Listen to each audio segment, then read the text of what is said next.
Hey, what's up everyone? Welcome to the Bachelor latest news. Grant Ellis' decision between Litia Garr and Juliana Pasquarosa came down to the wire on the Bachelor season 29 finale, but I think his heart ultimately led him in the right direction. After struggling to form deep connections all season, Grant found himself in love with both women ahead of the finale in the Dominican Republic. In a nail-biting conclusion, he continued to ponder his decision in the hours leading up to the final rose ceremony. Juliana and Litia couldn't be more different. Juliana was fun-loving and open about her insecurities, while Litia was unwavering in her support of Grant and her confidence in their future together. Grant seemingly found his answer after his father advised him to follow his heart. Although Litia offered everything Grant envisioned in a wife, he left her stunned when he told her, "I'm not your person." As Grant and Juliana celebrated their engagement, Litia's disappointment gave way to criticism about how Grant had handled their relationship. Litia entered the final rose ceremony full of hope, and it was heartbreaking to see her dreams shattered.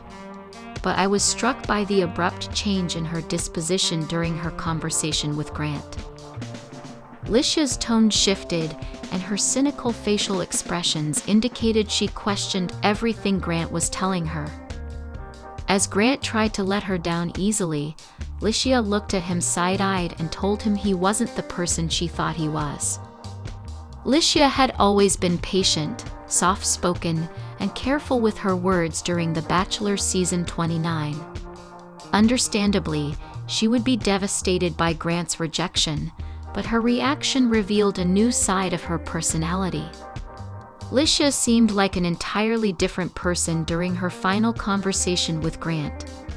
Her ability to change so quickly led me to wonder if her kindness had been an act all along, one she gave up when the curtain was lifted. During the After the Final Rose special, Litia explained why she was so disappointed by Grant's decision. She claimed he led her on all season, assuring her she was the one for him.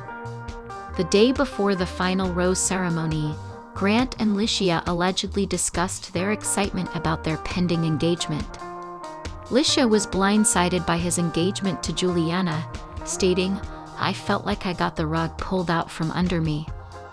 Grant was a flawed lead, and he never should have let Litia get her hopes so high. But Litia's claims against Grant seem at odds with the premise of The Bachelor. She had to have known he was exploring his feelings for other women at the same time, and Litia never should have expected an engagement to be a guarantee. By putting the blame for her hurt feelings entirely on Grant, she's not being fair to him or the process of the show. I suspect Litia's anger towards Grant runs deeper than the love she felt for him. Litia, as a Mormon, held firmly to her belief that her calling was to be a mother. Losing out on Grant meant she also lost the opportunity to start a family with him. Although the two were clearly in love, I believe Litia's main goal was finding a father for her children, and it clouded her ability to recognize the uncertainty of their relationship. Grant struggled with indecision throughout his time on The Bachelor and doesn't appear to do well under pressure. Litia made matters worse by expecting him to commit to her and rushing his timeline for starting a family. In contrast, Juliana respected Grant's need to take things slow, making her a better fit for him. Litia and Grant had entirely different visions for their future, and the pressure she put on him sealed her fate. Grant Ellis shared his thoughts going into the fantasy suites on this season of The Bachelor during a recent interview on the Viall Files.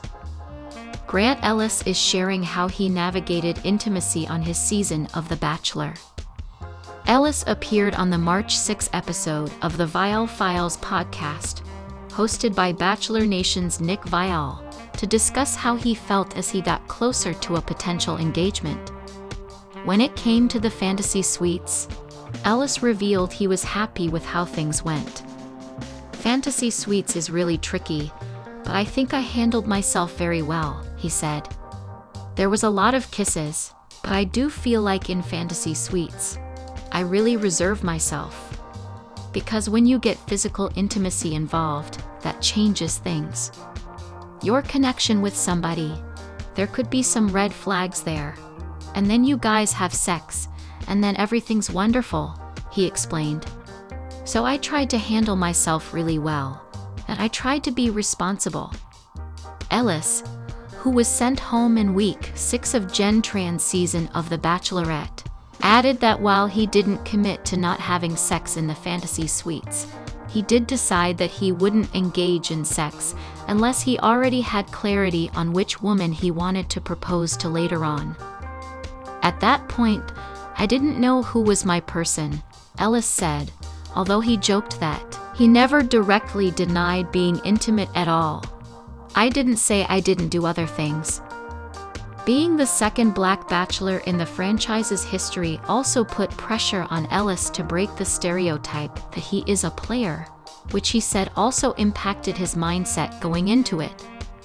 I went in there with real intentions, he shared. And prior to that, I had been celibate for a year.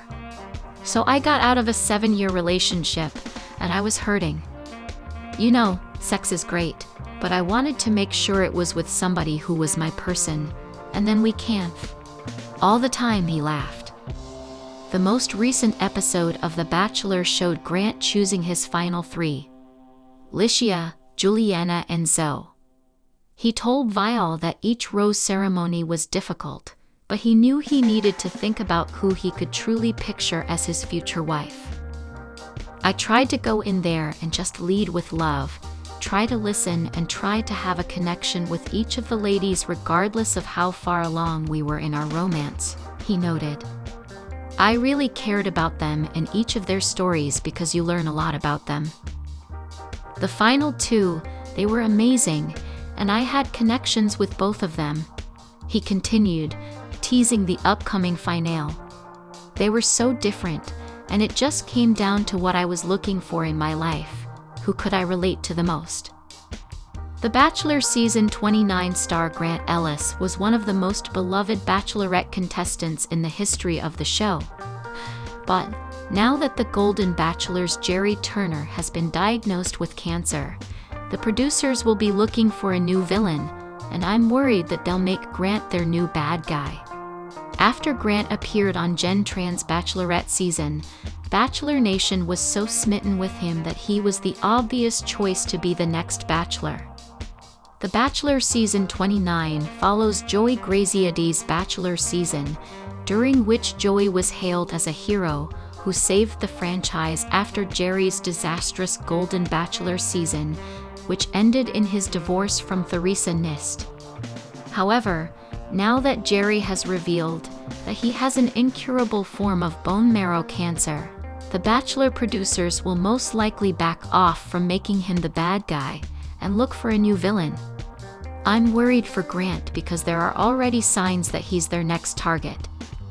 Although I know that Bachelor promos can be deceiving, I'm very worried about how Grant is being portrayed in his. On Jen's season, Grant knew exactly what he wanted: to become a husband and a father. He was sweet, kind, thoughtful, and loving.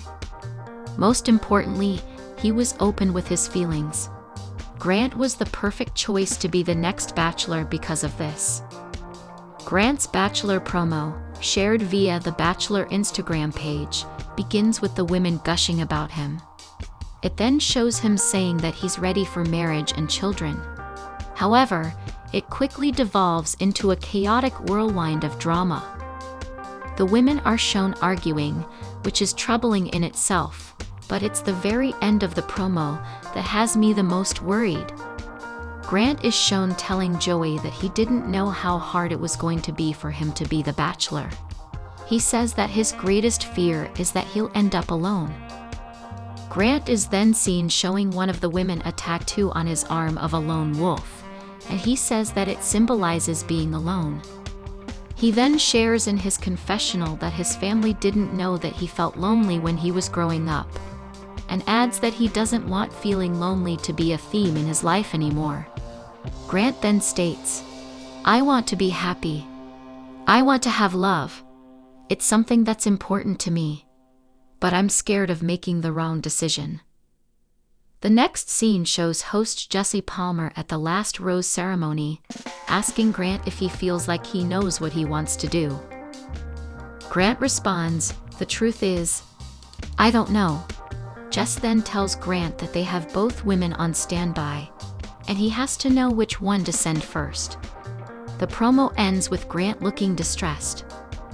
This promo was created before Jerry announced that he has cancer, but now I'm worried that it's a sign that the producers will work even harder to make Grant their next villain. It's shocking to me that Grant, who was always so sure of what he wanted, had trouble making a decision at the end of his season. It seems fake and forced. It makes Grant look like a heartbreaker who'll devastate his runner-up by leading her on, or who'll leave the show alone. The Bachelor sets the leads up to fail with its ridiculous format, and I don't want to see Grant's reputation ruined because of it. In addition to Jerry, many other Bachelor leads have had their lives ruined after appearing on the show. They can't live up to the high expectations that come with being the Bachelor, so they end up disappointing their fans. Of course, some have exhibited some bad behavior, but the never-ending backlash that came after the show was excessive. The first Bachelor villain was arguably Jason Mesnick, who broke up with his final choice, Melissa Rycroft, for his runner-up, Molly Mullaney, who's now his wife. Jason has since restored his reputation, but it was a shocking moment for The Bachelor. The next bad guy was Brad Womack, who shocked Bachelor Nation when he didn't choose either of his final two women and left the show alone. His reputation was damaged further when he returned for a second season, but he and his winner, Emily Maynard, broke up while it aired. Although they eventually got back together, they ultimately broke up for good, shortly after the finale. Other Bachelor villains include Jake Pavelka and Juan Pablo Galavis, who were both known for their harsh personalities. Although he's now beloved, Ben Higgins was also portrayed somewhat as a villain when he told both his winner, Lauren Bushnell, and runner-up JoJo Fletcher, that he loved them, which was a first for the show. This has now become the norm for most Bachelor leads, but I don't like it. Ari Luyendyk Jr. followed in Jason's footsteps and dumped winner Becca Kufrin for runner-up Lauren Burnham, to whom he's now married. Colton Underwood was heavily criticized for coming out as gay after his season because some people thought that he deceived his contestants. Clayton Echard was vilified for telling Gabby Windey, Rachel Recchia, and Susie Evans that he loved them, and revealing that he was intimate with Gabby and Rachel in their fantasy suites. In addition, Zach Shawcross revealed the details of his fantasy suite with Gaby Elnicki, which many fans, including me, thought was very disrespectful. After seeing how The Bachelor destroyed the reputations of these men, I'm worried for Grant. The producers are going to need a new villain now that they're backing off of Jerry, and he already seems to be their target.